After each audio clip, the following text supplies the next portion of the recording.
우리 함께 하시면 고맙겠습니다. 하나님이 일하시게 하라. 하나님이 일하시게 하라.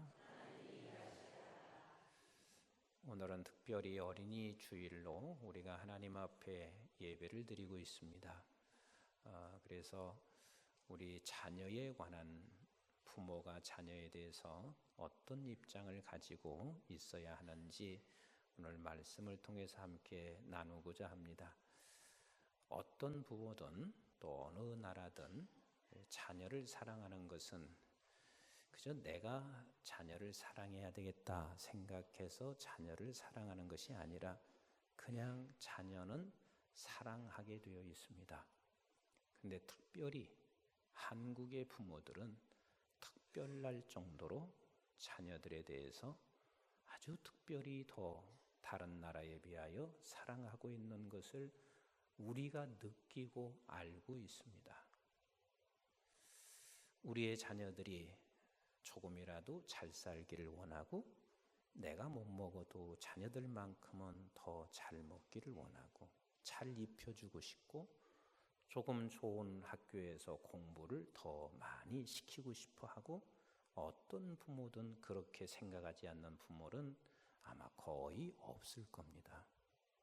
그리고 자녀가 한번 아파 보세요. 부모는 다 한결같이 이렇게 말합니다. 내가 아픈 게 낫지.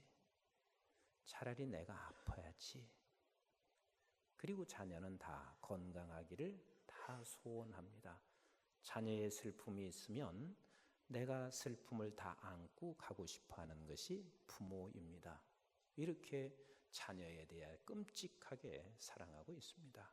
그런데 사랑하는 사람이 내게 무슨 말을 하든 그것은 마음속에 깊이 간직하게 되어 있습니다. 근데 자녀는 누구보다도 내가 가장 사랑하는 내 자식들입니다. 그래서 그 자식이 부모에게 하는 말은 가슴에 깊이 간직하게 되어 있습니다. 말 같지도 않은 말인데 사랑하는 자식들이 말한 것은 그냥 믿고 싶어지고 또 가슴에 간직하여 그것을 소원하며 살아가게 되어 있다 그 말입니다. 어떤 분이 이렇게 말씀하셨습니다. 아니 우리 딸 좀 보세요. 어느 날 남자가 생기더니 아버지를 전혀 상관없이 아버지는 쳐다보지도 않고 이 남자에게 그냥 푹 빠져버렸습니다. 그러면서 아빠가 이렇게 말을 했습니다. 얘가요 어렸을 때 항상 하는 소리가 나는 아빠하고 결혼할 거야 이렇게 했답니다. 근데 이게 말이나 되는 소리예요? 아빠하고 결혼한다는 게 말 같지 않은 소리인데 아버지는 그 말을 가슴에 깊이 간직하고 있습니다. 근데 어느 날 이 딸이 남자가 생겼는데 결국은 아빠가 배신당한 것처럼 이 딸은 아빠를 보지도 않고 그 남자만 오직 생각하고 살아가는 것을 보게 됩니다. 결혼한다는 말을 그냥 마음에 간직하고 있는 거예요. 아이가 어느 날 이렇게 말합니다. 아빠, 내가 돈 많이 벌어서 엄마 아빠 최고 집 좋은 집을 사줄 거야. 물론 이것은 말이 될 수가 있습니다. 근데 이것도 마음에 간직하고 언제나 사줄까 이러면서 날마다 소원하면서 그리고 사실은 또 안 믿기도 해요. 네가 집은 고사하고 내 집이나 뺏어가지 말아라. 이렇게 안 믿으면서도 그 말을 가슴에 간직하는 게 부모입니다. 왜? 사랑하는 자의 말이기 때문에 그 말이 말 같지 않아도 가슴에 간직하게 되어 있습니다. 그렇습니다. 누구든지 다 마찬가지입니다. 지금 우리 한국의 부모들은 가만히 보면 엄마들은 특별히 결혼을 한 번 하는 줄 알지만 결혼을 다 한결같이 2번 합니다. 어떤 엄마도 결혼을 2번 합니다. 첫째 남편은 누군 줄 아세요? 남편이 첫째 남편이야. 그리고 두 번째 남편은 자식이요. 애만 낳아보세요. 그때부터는 이제는 남편은 뒷전으로 하고 그리고 자식이 내 남편이 되어버렸습니다. 이렇게 한국 사람들은 자식에 대하여, 특히 어머니들은 특별히 자식에 대하여 그렇게 모든 것을 다 쏘아 바칩니다. 외국 사람들이 한국 분들에 대해서 이해하지 못하는 부분이 있다고 그래요. 한국 사람만큼 학구열이 높아서 어떻게 하든 공부를 더 시키려고 일찍부터 조기 유학도 시키고 없는 돈 있는 돈 끌어들여서 외국으로 내보냅니다. 그것까지도 저들은 이해를 합니다. 그런데 이해 못하는 게 있답니다. 분명히 이혼한 부부가 아니고 그리고 아빠가 죽은 것도 아닌데 애들하고 함께 나와서 외국에 있는 것은 이해를 할 수가 없대요. 그만큼 한국의 부모들은 자식 사랑이 누구보다도 뜨겁습니다. 자식을 위해서라면 모든 것을 다 내가 바쳐도 아끼지 아니할 만큼 그렇게 자식을 사랑하고 있습니다. 이런 자식이 내게 한 말이 기억이 안 될 수가 있겠냐고요. 그렇게 사랑한 아들, 그렇게 사랑한 딸들이 3살짜리가 말 같지 않은 소리 해도 그것이 내 가슴 속에 간직할 수밖에 없는 것이 자식이 한 말입니다. 근데 야곱도 마찬가지였습니다. 야곱은 특별히 여러 자식 중에서 사랑하는 자식이 요셉이었습니다. 요셉을 사랑할 수밖에 없었습니다. 야곱이 가장 사랑하는 아내가 라헬이었습니다. 그런데 다른 사람들은 자꾸 아이를 잘 낳고 그러는데 라헬은 아이를 갖지 못하는 거요. 시간이 흘러가도 그렇게 아내가 아이 하나를 갖기를 원했지만 아이를 가질 수가 없었습니다. 뒤늦게야 라헬은 하나님께서 그에게 태의 문을 열으셔서 아이를 가졌을 때 행복했겠어요, 안 했겠어요? 어마어마하게 행복했을 것입니다.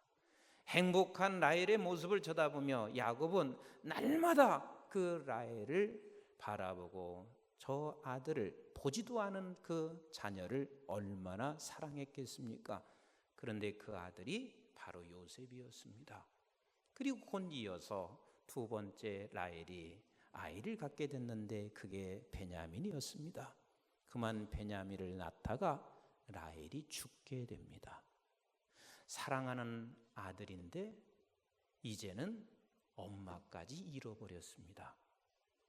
아빠가 늦게 둔 사랑하는 아들, 엄마도 잃어버렸으니 얼마나 애지중지했겠어요. 끔찍했을 것입니다. 그래서 그 많은 아들 중에서 요셉은 특별히 채색 옷을 입혔습니다.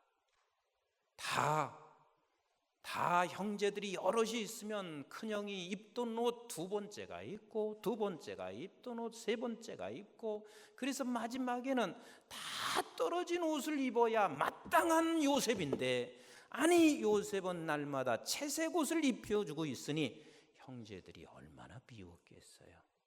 시기하고 질투했습니다.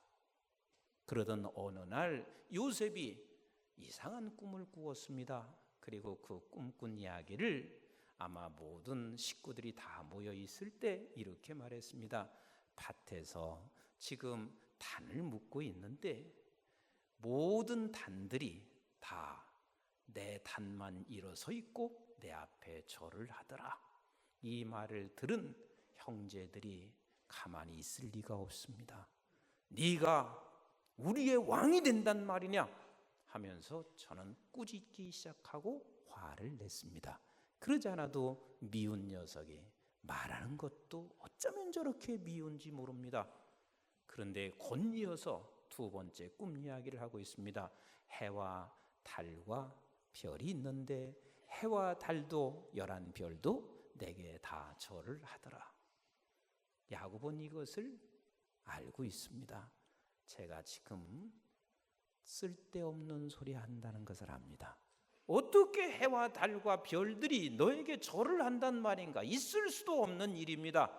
그래서 형제들은 그것 때문에 화를 내고 시기를 했지만 야곱은 말 같지도 않은 이 말을 가슴에 새겼습니다.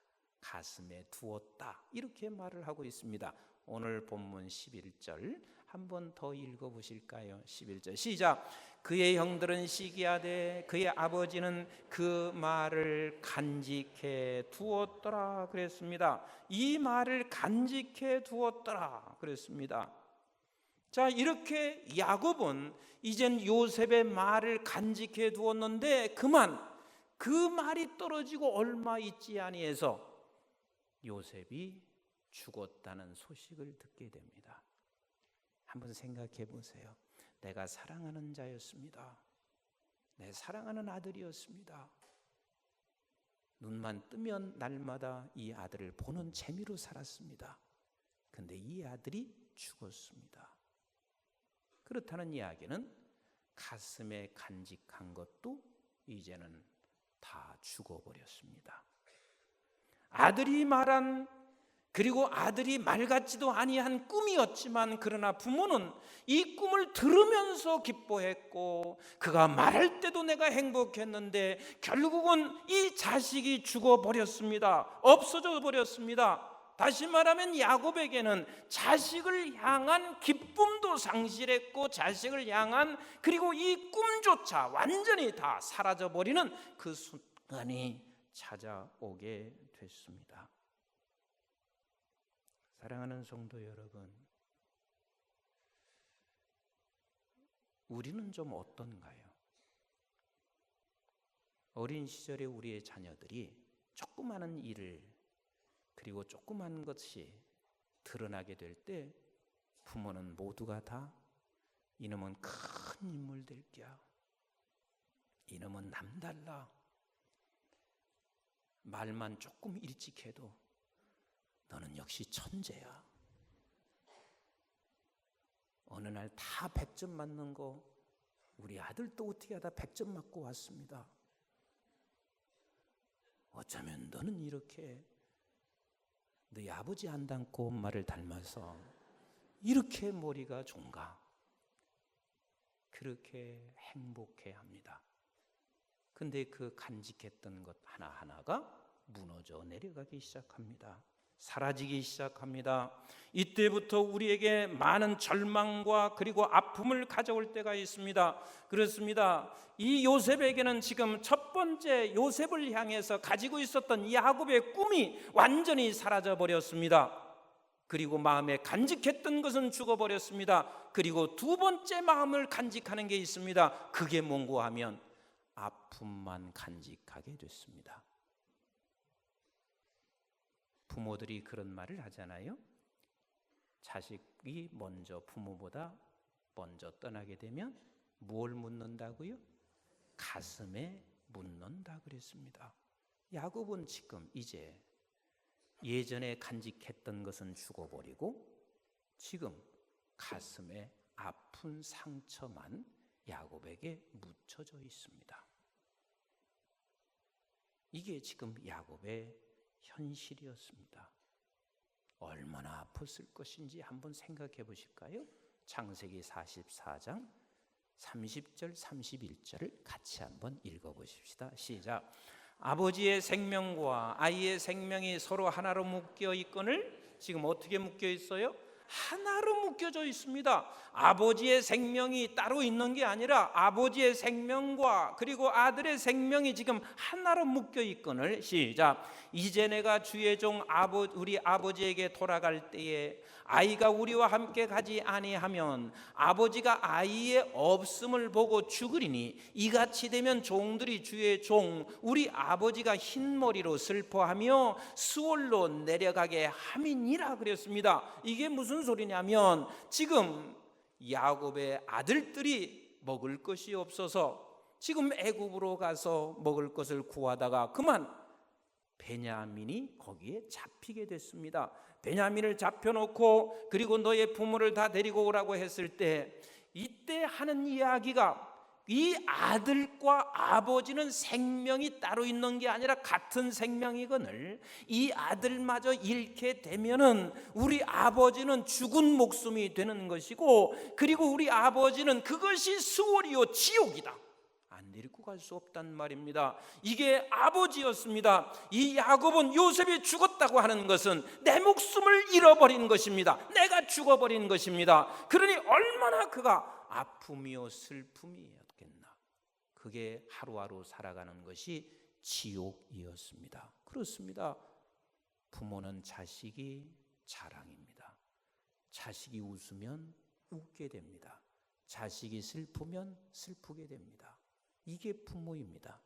근데 그 자식의 내가 간직했던 것들이 죽어버리는 그 순간 부모는 그때부터 지옥입니다. 아픔입니다. 어느 선교사님께서 저한테 이런 말씀을 하셨습니다. 당신이 하나님께서 아들 하나밖에 주지 않았다요. 사실 아들 하나는 아들이 5이든 간에 다 소중한 건 마찬가지인데 하나이다 보니까 그곳에 더 많이 집중을 했습니다. 그렇게 집중해서 아이를 키웠습니다. 그리고 선교지에서 이 아이가 결혼하게 되면 함께 재밌게 살면서 선교하리라는 그 꿈을 늘 간직했고, 이 아들은 언제나 그런 이야기를 했습니다. 나는 엄마 모시고 아빠와 함께 선교할 거야. 이런 말을 늘 했습니다. 이 아들이 결혼을 했습니다. 그리고 선교지에 왔습니다. 딱 열흘을 살더니 엄마 아빠 같이 살기 어렵겠습니다. 따로 나가겠습니다. 딱 열흘 살고 그러더래요. 이때 사모님이요, 앞이 캄캄하더래요.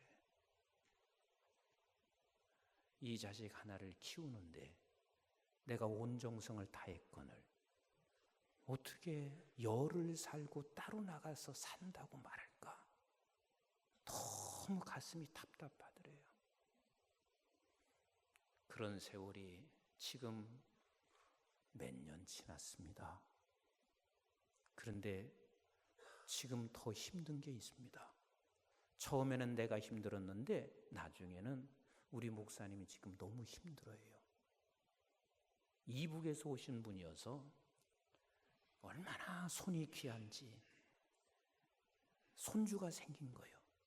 근데 이 손주가 너무 이쁜데 보고 싶어도 못 보는 거예요.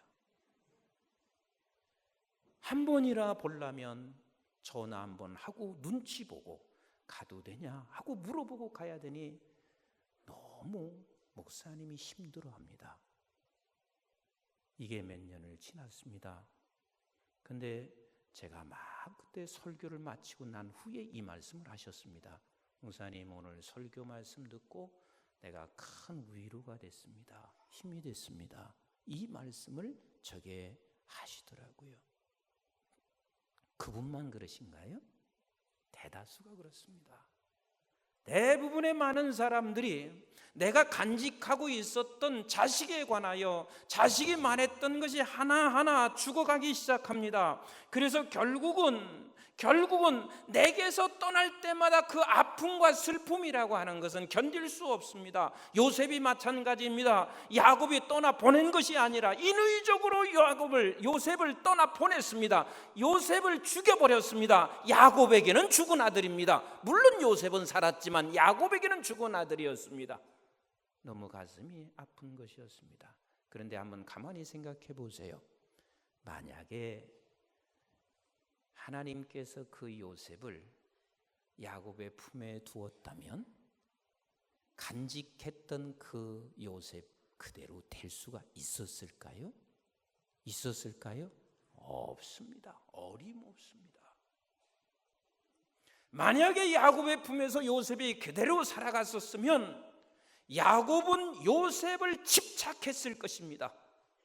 집착한 것은 여러분 뭔 줄 아세요? 관계가 집착한다는 것은 병이 되는 거요. 이게 중독 현상인 거요. 그래서 자식에 관해서도 이 관계가 집착되는 것은 이게 병인 거요. 중병인 거요. 오늘 한국의 수많은 엄마들이 그렇습니다. 수많은 부모가 자식에 대하여 집착함으로 말미암아 그것이 병이 됐습니다. 병이 됐어요. 요셉이 아버지의 품에 있었으면 병 걸린 아버지 품에서 자식도 병자가 됩니다. 부모도 환자가 됩니다. 이 자식이 정상으로 자랄 수 있을까요? 자라지 못합니다. 이 자식이 하나님의 사람으로 키워질 수 있을까요? 아니요, 키워질 수가 없습니다. 그래서 우리 하나님께서는 하나님의 사람으로 키워놓기 위하여 우리의 자식을 인위적으로 떼어놓을 때도 있고, 또 한편으로는 멋있게 내 스스로가 떼어놓는 부모들이 있습니다. 그런데 야곱 같은 경우는 하나님께서 그를 인위적으로 떼어놓고 있습니다. 방법이 없습니다. 다시 말하면 요셉을 죽였습니다. 그때 그의 받은 상처와 아픔, 왜? 너의 생명과 내 생명은 하나인데 이 하나의 생명을 갖다가 인위적으로 갈라놓는다고 생각해 보세요. 그래서 이것이 지옥이고 이것이 얼마나 아픔인가를 우리는 충분히 이해할 수가 있습니다. 그래서 우리 부모들이 꼭 기억해야 할 것이 있습니다. 우리 자녀를 양육하면서 하나님께서는 두 가지 방법으로 자식을 죽입니다. 죽여서 죽는 것이 아니라 부모로부터 내가 간직했던, 자식에 대한 간직했던 이것을 죽여놓는 방법이 두 가지가 있습니다. 하나는 야곱의 방법입니다. 야곱의 방법. 그래서 조금씩 키울 때 그냥 아이 핏덩이 같은 아이를 안는 순간 그 어떤 부모도 그 자식에 대한 꿈을 갖지 않은 사람은 하나도 없습니다. 그리고 이 자식이 조금씩 커가면서 그가 말을 하는 건 말 같지 않은 소리까지도 나는 모든 걸 다 믿으면서 이 자식은 반드시 이렇게 될 거야 하는 생각을 다 갖게 됩니다. 그러나 어느 순간 조금씩 우리는 자식이 아파서 그럴 수도 있고, 자식이 반항해서 그럴 수도 있고, 자식이 속썩여서 그럴 수도 있고, 우리의 자식은 점점 내게 간직한 것들이 죽어가게 시작합니다. 그러면서 아픕니다. 어느 날 제가 길을 지나다가요, 그림 한 점을 조그마한 걸 샀습니다. 근데 그 그림이 너무 호수가 이렇게 잘 있고, 그리고 호수 곁에 예쁜 집이 하나 있는데, 제가 그 색감이나 이 그림이 너무 잘 그려져 있어서 길을 지나다가 그걸 하나 샀습니다. 그리고 집에 걸어 놓았습니다. 우리 아이가 초등학교 때쯤 됐을 것입니다. 아빠, 이거 어디서 났어요? 그래서 길에서 샀단다. 아빠가 이런 데서 하루 이틀 좀 쉬면 참 좋겠다. 그랬더니 얘가 뭐라고 한 줄 아세요? 아빠, 걱정하지 마세요. 내가 돈 많이 벌어서 30 안에 이 집을 사드릴게요. 이랬어요. 말도 같지 않은 이야기인데 나는 그 말을 간직하고 살았습니다. 그리고 30 안에 사준다는 이 말이 더 내 마음에 깊이 간직됐습니다. 우리 큰아들이 지금 30이 됐습니다. 집은 고사하고 아직도 아빠에 의해서 먹고 살고 있습니다. 예전부터 나는 하나하나 허물어져 가기 시작했습니다. 지금만 허물어진 것이 아니라 이미 일찍부터 하나하나 허물어져 갔습니다. 허물어져 가는 그 순간 내 마음은 많이 다쳤습니다. 아팠습니다. 그리고도 지금도 나는 또 자식의 말을 간직하고 살아가고 있습니다. 어떤 분들은 나이가 다 늙어서야 이렇게 말합니다. 자식 소용없어. 그래도 당신이 최고야. 당신만이라도 건강하게 오래 살아야 돼. 이렇게 말합니다. 특히 엄마들이 그렇습니다. 두 번째 결혼한 그 자식 앞에 정신 못 차립니다.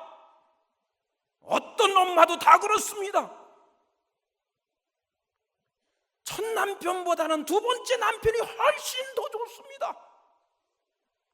그런데 어느 순간 그 아이가 죽어가기 시작합니다. 아니, 죽었습니다. 그때야 비로소 그래도 당신 밥은 내가 누워서 먹을 수가 있거든. 당신이 최고야. 건강해야 돼. 이쪽으로 가고 있습니다. 그 말이 굉장히 아픕니다. 이런 말을 들을 때면 아픕니다. 결국은 이 제사 자식이 죽었다는 이야기입니다. 여러분, 자식이 죽지 아니하면 나도 하나님의 사람으로 살아가기 어렵고, 그리고 자식도 하나님의 사람으로 살려내기가 어렵습니다. 왜? 집착이라고 하는 것은 나도 병들고 자식도 병들기 때문에 결국은 이 집착으로 말미암아 자기만을 위해서 사는 사람으로 키워질 수밖에 없기 때문에 그렇습니다. 그래서 우리 하나님께서는 인위적으로 그것을 끊을 때가 있는데, 그러나 우리가 야곱처럼 그렇게 끊어지는 것은 아픔이에요.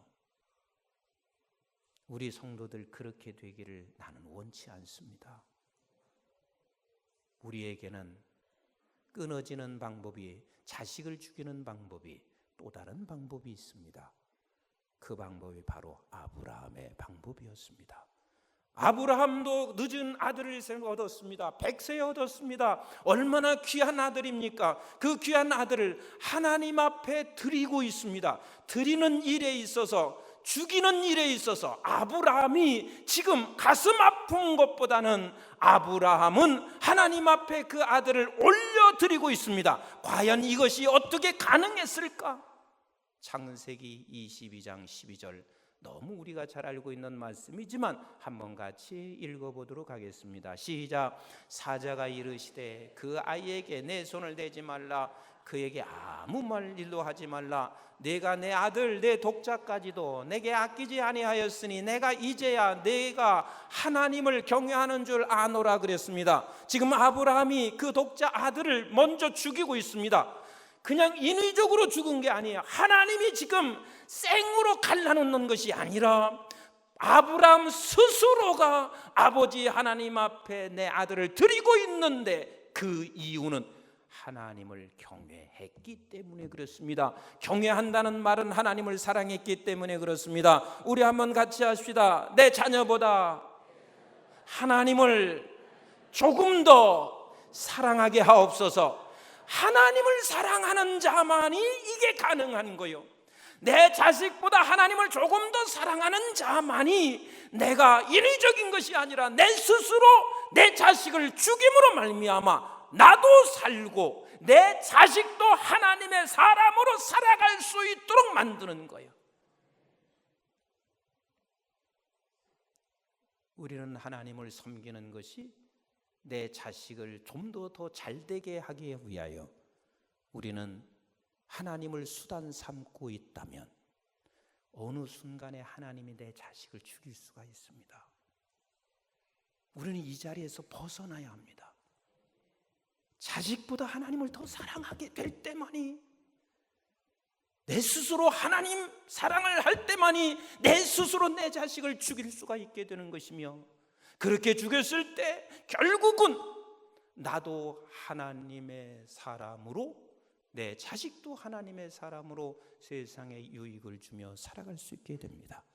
우리 한번 요한복음 6장 13절부터 같이 한번 읽어보실까요? 요한복음 6장 13절부터 같이 한번 읽어봅니다. 시작. 제자 중 하나 곧 시몬 베드로의 형제 안드레가 예수께 여짜오되 여기 한 아이가 있어 보리떡 5개와 물고기 2마리를 가지고 있나이다. 그러나 이것이 이 많은 사람들에게 얼마나 되겠삼나이까? 그랬습니다. 여러분이 잘 아시잖아요. 오병이어의 사건. 그런데 지금 거기에 모여 있는 사람들이 이 어린아이만 보리떡 5개와 물고기 2마리를 가졌을까요? 아니요. 지금 저들은 예루살렘으로 올라가고 있습니다. 며칠을 지금 올라가야 되면 며칠을 또 더 머물러 있어야 합니다. 그러면 자기도 어느 정도 먹을 것은 다 많은 양은 아니지만 소유하고 있었을 것입니다. 그런데 이 어린 아이는 자기가 가지고 있는 보리떡 5개와 물고기 2마리를 주님 앞에 올려드리고 있습니다. 주님 앞에 올려드리고 있다는 이야기는 이 아이는 지금 순수했습니다. 순수하게 우리 주님이 대단한 분이셨습니다. 우리 주님이 사랑스러웠습니다. 우리 주님 앞에 무엇인가 다 드리고 싶은 마음뿐이었습니다. 내가 가지고 있는 것보다도 더 주님이 좋았습니다. 그는 주님께 자기가 가지고 있는 보리떡 5개, 물고기 2마리를 올려드렸습니다. 우리의 자녀가 우리 주님께 올려드리기에는 너무 힘들 수가 있습니다. 하지만 우리 하나님을 사랑하기에 그분이 위대한 분, 그분께 올려드리는 것이 가장 좋은 일, 귀한 일이기에 내 자식을 올려드리는 그 순간 어떤 일이 벌어졌는지 한번 같이 다음 구절을 읽어봅니다. 시작. 예수께서 이르시되 이 사람들로 앉게 하라 하시니 그곳에 잔디가 많은지라 사람들이 앉으니 수가 5,000명쯤 되더라. 예수께서 떡을 가져 축사하신 후에 앉아있는 자들에게 나눠주시고 물고기도 그렇게 그들의 원대로 주시니라. 그들이 배부른 후에 예수께서 제자들에게 이르시되 남은 조각을 거두고 버리는 것이 없게 하라 하심으로 이에 거두니 보리떡 5개로 먹고 남은 조각이 12바구니에 찼더라 그랬습니다. 결국은 주님 앞에 올려드렸습니다. 그랬더니 이 올려드려진 이 물고기 2마리 보리떡 5개는 끊임없이 나누어 주게 됐습니다. 끊임없이 나누어 주게 됐습니다. 그렇습니다. 우리의 자녀를 내가 하나님을 더 사랑하기 때문에 그래서 내 스스로가 내 자녀를 죽이며 주님 앞에 올려드리는 그 순간 우리의 자녀들을 통하여 세계 열방을 먹여 살리는 자녀로 하나님이 만들어 가실 것입니다. 내가 그렇게 하지 않는다면 반드시 나는 상처를 입을 것이며 인위적이라도 하나님께서 끊으셔서 죽으심으로 말미암아 요셉을 통하여 세계 열방을 먹이신 것처럼 하나님이 그렇게 하실 것입니다. 그렇다면 우리는 야곱의 방법을 선택하는 것보다는 아브라함의 방법을 선택하여 우리의 자녀들이 세계 열방을 먹여 살리는 자녀로 살아가기 위하여 하나님을 사랑함으로 말미암아 내 자식을 올려드리는 우리 교회 성도들 다 되시기를 주님의 이름으로 축복합니다. 지난주도 제가 말씀을 드렸지만 앞으로 우리나라 4차 혁명의 시대가 찾아오면 점점 더 일자리는 잃게 됩니다. 일자리는 잃게 됩니다. 이건 어떤 나라도 그렇게 지금 진행해 오고 있습니다. 이제는 몇 프로의 사람이 돈을 갖게 될 것입니다. 그 몇 프로의 사람들이 돈을 내놓을 수 있는 것은 이제 세계 열방을 돕고 섬기는 사람을 향하여 그 돈을 내놓을 수밖에 없고 이런 나라가 우리나라가 되기를 여러분 소원하셔야 합니다. 그렇게 되기 위해서는 우리 부모들이 야곱과 같이 억지로 하나님께서 우리를 끊어 죽이게 만드시는 그 아픔을 겪기보다는 주여 하나님을 내가 더 자식보다 사랑하게 하옵소서. 하나님을 사랑함으로 말미암아 내 자식을 올려드리게 하옵소서. 올려드리는 그 자식은 하나님께서 그를 통하여 끊임없이 떼어주는 역사가 일어날 것이며 그를 통하여 세계 열방을 살리는 귀한 역사가 일어나게 될 것입니다. 하나님께 올려드린다는 말은 이제는 내 것이 아닙니다. 내 자식이 아닙니다. 하나님의 뜻대로 써주세요. 하나님 원대로 써주시옵소서. 그리고 나는 하나님의 말씀을 가르치기는 하지만 가르치는 부모보다는 내가 먼저 아버지 하나님의 말씀 앞에 항복하며 그들에게 보여주며 가르치는 부모가 될 것입니다. 그래서 우리의 자녀 세대들이 남과 북이 통일을 이루어 전 세계를 떼어주며 먹여 살리는 우리의 자녀들이 되기를 꿈을 꾸시고 먼저 하나님 사랑하게 해주세요. 자식보다 하나님을 더 사랑하게 하여 주세요. 그래서 내 자식을 내가 죽이게 하옵소서. 그리고 내 자식을 하나님 뜻대로 원대로 사용하사 온 세상 열방을 먹여 살리도록 하나님 역사하여 주시옵소서. 이것이 우리의 기도 제목들이 되시기를 주님의 이름으로 축복합니다. 우리 함께 기도하겠습니다.